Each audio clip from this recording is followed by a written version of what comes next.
It was a dark and rainy day in February when I was hit by a small red pickup.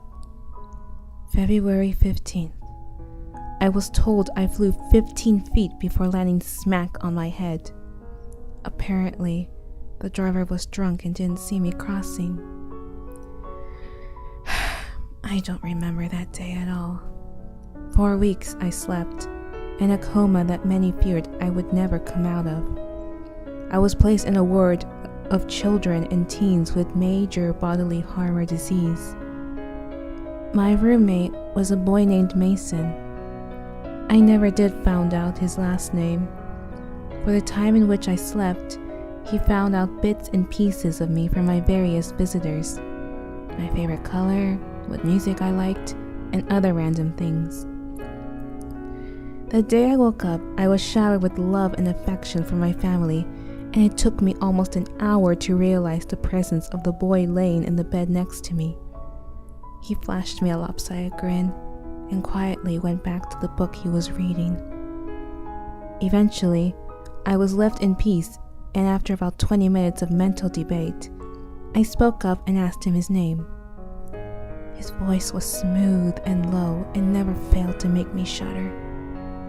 We spent the rest of the evening playing 20 questions and becoming familiar with each other. Eventually, my doctor would break our quality time and give me the lowdown on my injuries and what the healing process would be like. He told me that when I was hit, not only did I give myself a nasty concussion, but my legs were also broken in my oh-so-graceful landing. They said I had a 60% chance of ever walking again. We became close instantaneously.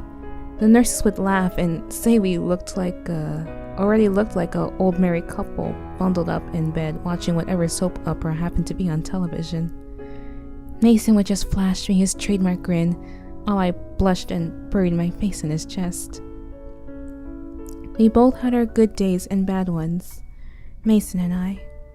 On a particularly tough day of treatment for him, we both lay together with him trembling in my arms. I'll never forget the feeling of his soft hiccups or the knot at the pit of my stomach. I finally got up my courage and asked him the million-dollar question. He had Hodgkin's disease. I don't think either of us slept that night. While my legs were being transitioned from casts to braces, Mason's chemotherapy began. However, without fail, when I come back frustrated or in tears over a difficult session of therapy, he'd be there to comfort me with soothing words and reruns of I Love Lucy. Over the weeks, the chemo began to take its toll. His brown curls thinned to almost nothing. Dark circles took permanent residence under his eyes, and his skin turned as pale as snow. As my legs grew stronger, the day I was released no longer seemed like something to look forward to. The day we decided to shave his hair was the day I broke down. I told him I would do anything, give blood, bone marrow, anything to make him get better faster. But he just shot me his smile that instantly made me melt and wiped away my tears. 60%.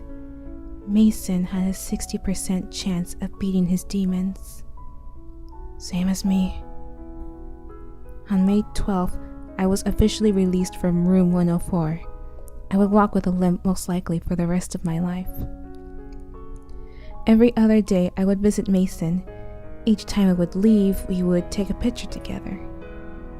Over the months, I could compare our first picture and our most recent one and see how much he was deteriorating. It was heartbreaking. August 17th was the first time I lost him. Overnight, a high fever had broken out and his heart stopped for 4.5 minutes. Those were the worst minutes of my life. I sat outside his room in an uncomfortable plastic chair, watching the nurses I knew all too well, scrambling back and forth, attempting to save his fragile life. I didn't leave his side until he squeezed my hand, winked, and told me to go home and take a shower.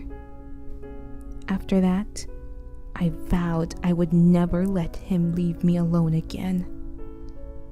I guess the odds were in Mason's favor by the time Thanksgiving came around. He was almost a skeleton, but I didn't care. He confided in me that night, accepting the fact that his time was almost up and promising to wait for me on the other side. I begged him not to go, but he just lightly shook his head and rubbed soft circles on my back. He wasn't going to survive to see Christmas. That was 2 months ago. No longer being able to bear to see him hooked up to all sorts of machines, we decided to steal away in the night together. I bundled him up and we drove away in my mother's car until we arrived in an old cabin my family would stay during the holidays. Mason and I couldn't be any happier. I don't care that I'm on the news every night, or that every cop in the county is looking for me. All I care about is being with Mason forever. Even if his flesh is crawling with maggots and beginning to peel off his bones.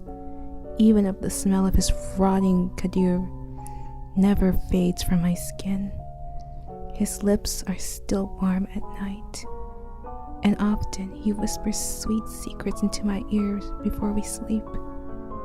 No one, not the police, doctors, or anyone else can ever separate us. I am ready for them for when they come.